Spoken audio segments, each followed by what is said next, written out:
आप देख रहे हैं अमृतवाणी भक्ति टीवी। हमारी संस्कृति हमारी पहचान। करुणालय वर्णालय पीतांबरधारी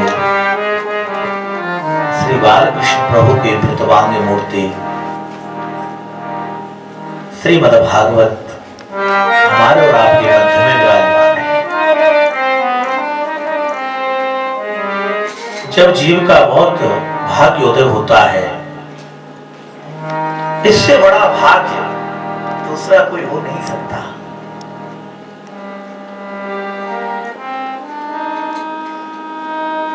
और ये गुरु भगवान की कृपा से होता है। जब गुरुदेव भगवान कृपा करते हैं ना, तब ये संभव हो जाता है। बोले महाराज, गुरुदेव की कृपा तो वो कृपा है, केवल उनके नख चरण कमलों के नख का ध्यान कर ले। केवल श्री गुरु चरण नख कमल का नख का ध्यान करने से, चरण कमल के ध्यान करने से ही ये भाग उदय होता है। वो कौन सा भाग है? वो हरि कथा है। जब गुरुदेव प्रसन्न होते हैं ना, जब संत प्रसन्न होते हैं, वो कृपा क्या होती है, क्या देते हो? जो असंभव है। बड़े बड़े देवता, बड़े बड़े ऋषि मुनि ध्यान करते हैं, वो भगवान की कथा दे देते हैं। केवल अपने गुरु के चरण कमलों का ध्यान करने से ही ये उपलब्धि प्राप्त हो जाती है, ये भाग्य उदय हो जाता है। कौन सा भाग्य? हरि की कथा प्राप्त हो जाती है। और ये हमारा प्रदूषण, हृदय जिसमें प्रदूषण ही प्रदूषण है, ये परम पवित्र हो जाता है, श्वेत हो जाता है, निर्मल हो जाता है, सुंदर हो जाता है। किसकी कृपा से? गुरु नख की कृपा से, गुरु चरण कृपा से।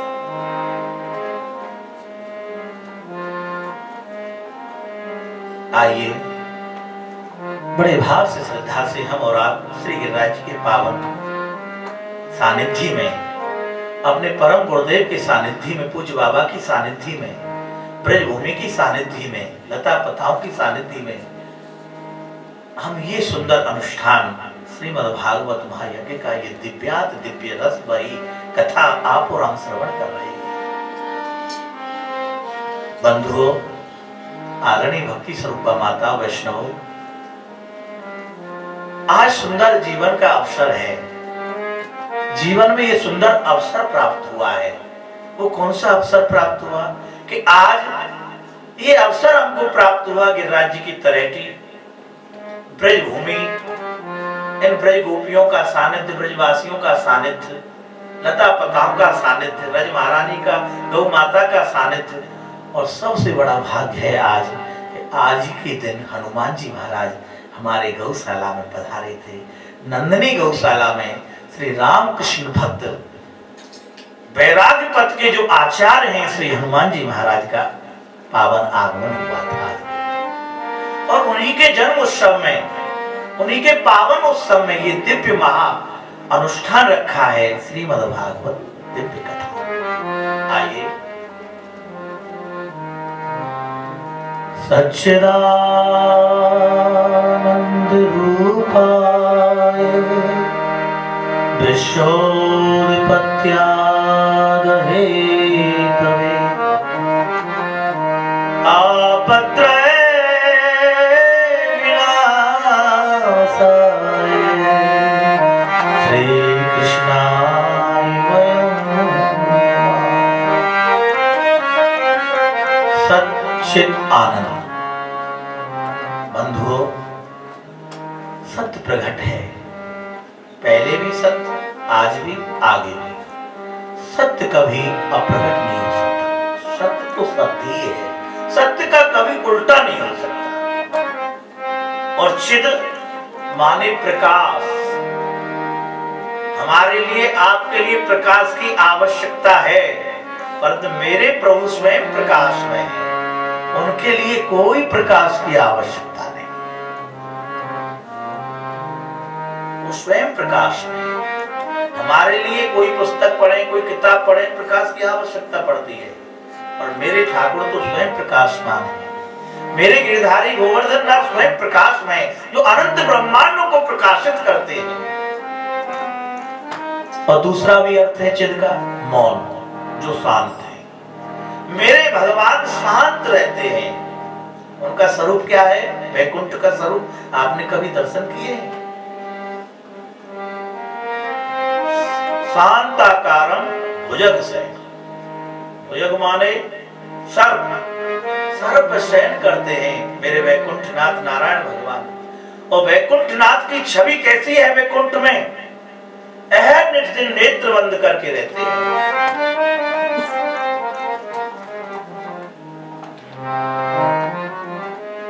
जो शांत हैं, गंभीर हैं भगवान, ऐसे गोविंद का ध्यान व्यासी महाराज कर रहे हैं। चिद माने प्रकाश, चिद माने मौन, आनंद, सच्चिदानंद, सच्चिद आनंद। आनंद किसे कहते हैं? हमारी बहिर्मुखी बुद्धि है, बाहर की वस्तु को देख के लोभ जाते हैं, लोभ आ जाता है हमारे हृदय में। किसी वस्तु को देखा, संसार की भौतिक वस्तु को, मन चला गया। तो ये जो संसार की वस्तु है, बाहर की जो वस्तु दिखाई दे रही है, ये कोई आनंददायी नहीं है, ये सब दुखदायी है। बोलो राधे। आनंद तो केवल मेरे प्रभु दे सकते हैं। ये सब जड़ वस्तु है, संसार जड़ है, पर चैतन्य लगता है। बोले चैतन्य क्यों दिखता है?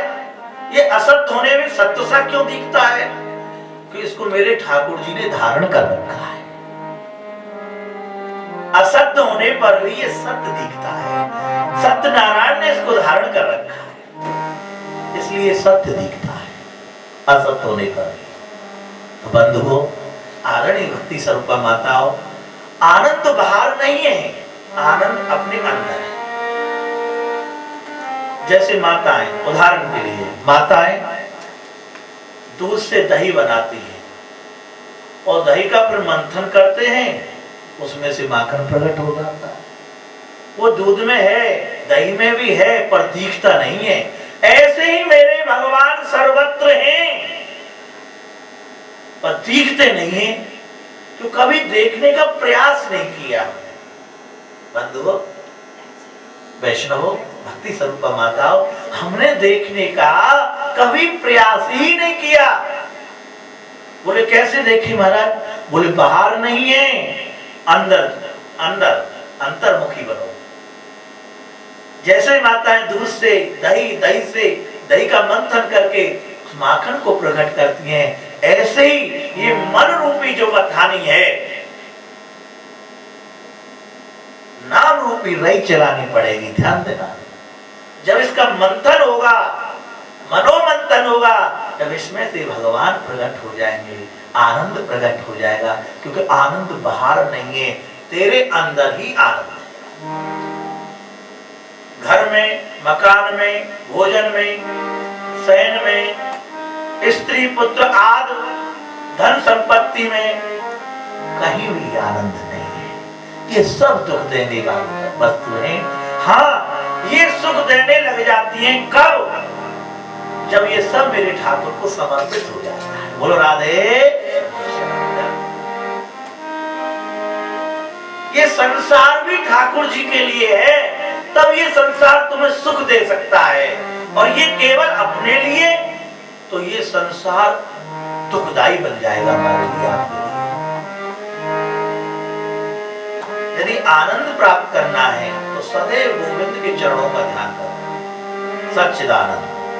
तो आनंद प्रकट होता है कथा से। आनंद कौन है? साक्षात श्री कृष्ण ही आनंद है। और जब हम उनके चरित्र सुनते हैं, उनकी कथा सुनते हैं, तो भगवान कृपा करते हैं और मन में धीरे धीरे हमारे हृदय में प्रकाश जागृत हो जाता है, प्रदूषण दूर हो जाता है, पवित्रता आ जाती है, निर्मल हृदय बन जाता है। और मेरे भगवान के श्री चरण कमलों में मन लग जाता है। और फिर मन संसार की चर्चा में नहीं लगता, फिर मन मोहन की कथा में लग जाता है। राधे। तापत्रय विनाशाय श्री कृष्णाय वयं नमः। बंधुओं ध्यान देना,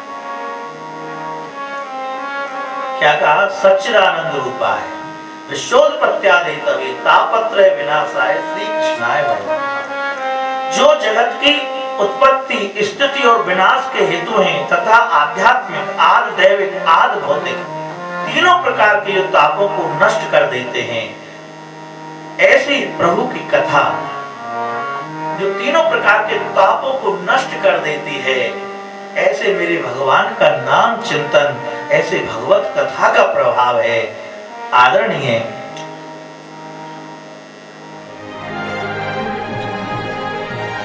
आप देख रहे हैं अमृतवाणी भक्ति टीवी, हमारी संस्कृति हमारी पहचान।